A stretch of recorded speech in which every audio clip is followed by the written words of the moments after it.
Hi everyone, welcome back to my channel. This month we are focusing on Africa Overland safaris, and this week's video is all about choosing a route and when to go. So if you guys are excited about travel in 2023, make sure you hit the subscribe button, give the video a thumbs up because I would love to have you here as part of my channel, and you don't want to miss any of the other videos in this series because I'm going to cover everything that I struggled to find before I went on an overland safari. So without further ado, let's jump into it. So in my first video I mentioned that I went with a company called Absolute Africa, and I personally found this to be one of the more affordable companies out there. There are so many. A couple of the more international ones that you might have heard of would be G Adventures and Intrepid, and there is a few other like Africa focused travel companies as well that do overland tours. I did talk a little bit about choosing a company at the end of my last video, so make sure you watch that. But this video is going to be focusing on choosing a route, time of year to go, how long to go for, and all that good stuff. So I'm going to quickly talk about the route that I went on and then kind of talk about the options that you've got and things to factor in when choosing a route. So I went on a 6-week approximately safari. I think it was like 43 days. And I started in Kenya in Nairobi and went down to Victoria Falls in Zimbabwe. We went through Tanzania, Malawi and Zambia as well. Personally, I found 6 weeks to be the perfect amount for me. I felt like I was there enough to experience a good amount of things, but by the end of it I was pretty knackered and was just craving a bit of comfort. And I think if I was in a group that we had meshed so well together, I would have probably wanted to continue on. I didn't mesh 100% with my group for many different reasons. Some were just like a different, demographic. There was an older couple, an older lady as well as another older gentleman. So obviously we've got less in common. A lot of couples as well, which obviously as a solo traveler, isn't always the funnest because they always have each other and you just kind of are there like, it wasn't all bad, but it wasn't a group of people that I thought I would ever meet up with again. So now the first factor when choosing a route is the time frame or length of trip. I chose 6 weeks because, like I said, I felt like it was a long enough time to feel like I was out there for a decent amount of time. And actually it was just that specific safari package aligned with my budget as well.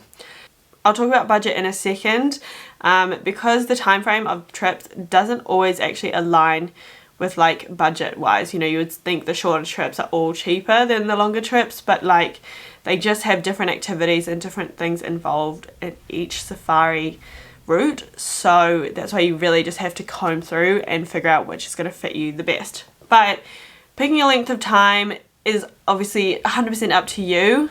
I recommend at least like a month to 6 weeks, just because you might only do this trip once in your life, and you want to be able to have as much time as you feel comfortable doing to really get the most out of your experience. Now there were some people on my trip that did like the full like 9 to 11 weeks from Nairobi to Cape Town, which if you're just wanting to do a full long trip and just do it once in your life and that's it, I would definitely recommend that if you can afford it. Some people do a similar route through Rwanda and Uganda all the way to Cape Town, and then a lot of the safaris as well have the route in reverse. The thing that I found super easy with Absolute Africa is on their website they have just like a whole section dedicated to all the safaris obviously, and they break it up by number of weeks, so it's very easy to kind of find the ones that are within your time frame budget, and then you can like go through those and figure out which one fits into your monetary budget. So for most people your money budget is going to be probably the biggest factor in choosing a route, just because these things are pretty costly. Now I'm 99% sure I didn't have to pay the full thing up front. You could pay like half and half or in a couple of different installments, so that always helps if you don't want to pay thousands of pounds right away. So the one I did was called Classic Component Nairobi to Victoria Falls, 39 days actually, and the upfront price was £1,850 and local payment was £620.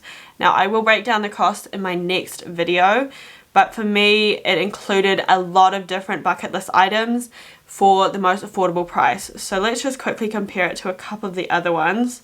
So let's say maybe this one, Rivers of Africa, 45 days, Ginger to the Victoria Falls. This one was £1,915, but the local payment was $850. It was 5 more days, so that does make sense. But it didn't do Kenya, but it did do Uganda and Rwanda. So that's like what I said, like some of the routes just have different starting points. And then most of the longer safaris cover, you know, majority of the bucket list items, but here's a few that you might want to consider, especially if you're going on shorter safaris. You know, the bucket list items that you might want to make sure are included in your trip. Masai Mara and Serengeti National Park for sure, 100% hands down, like probably the best part. I really liked Zanzibar, and we did snorkeling there as well, which was really pretty. You don't have to go, you know, it is a nice kind of like break in the trip. You know, we get to stay in a nice hotel and have some drinks and food that you don't have to cook yourself. I would recommend it, but it is not essential. Nakuru National Park, Matopos Rhino Trek, that was pretty good. We did the houseboat, I think it was on Lake Kariba, and that was a lot of fun. Again, not something that's absolutely necessary, similar to Zanzibar, but it was just a lot of fun and something a bit different, you know, other than just the safaris and trekking and things like that. And then if you're really into adventure, you might want to go to places like Namibia, where you can do skydiving, you can do bungee jumping, you can do the sandboarding, you know, a lot of adventure, adrenaline activities if that's something that you really enjoy. And something else to factor in when choosing a route is the ease of getting to the start and end point from wherever you're coming from or live. So Nairobi is a pretty easy place to fly into. It's the capital of Kenya. And if you finish in Cape Town, it's relatively easy to just get a flight out of there, as obviously a lot of airlines fly through there. But I ended in Livingstone in Zambia, so I had to take a flight from Zambia to South Africa, and then from South Africa back to London, and then I also flew on to Portugal at the time. Something just to factor in and think about, because the flight costs to and from the safari are going to be pretty costly. There's also usually a lot of add-ons, like with any tour, that are bucket list items for some people. So climbing Mount Kilimanjaro, if you're a hiker, is something that a lot of people were like dying to do. Not for me at all, but you know, very big bucket list experience for a lot of people. The gorilla trekking in Rwanda and Uganda, some of the tours include it and some of them kind of don't or have it as an option. Again, it's something that I would love to do but didn't. Also doing stuff like Kruger National Park, which is down in South Africa. I think if you go to like Serengeti and Masai Mara, you could probably leave Kruger, but if you're just doing like a South Africa one from like, I think it's called the Garden Route from like Cape Town to Joburg. Kruger National Park's down there, so that might be something that you want included or want to add on. So hopefully that helped to kind of discuss a little bit about the different options, different routes, and help you make a little bit more of an informed decision when choosing a route. Again, you'll just have to factor in how much you can pay basically and the time that you've got to travel there. But like I said, 100% worth it. Even if you go for like 2-3 weeks, you will be amazed. It is such a special experience. So make sure you subscribe so you don't miss the next 2 videos, which are about budget and also what to bring. Please give the video a thumbs up if you did enjoy it, and thank you so much for watching. I love having you guys here as part of my channel, and I'll see you guys next time. Bye.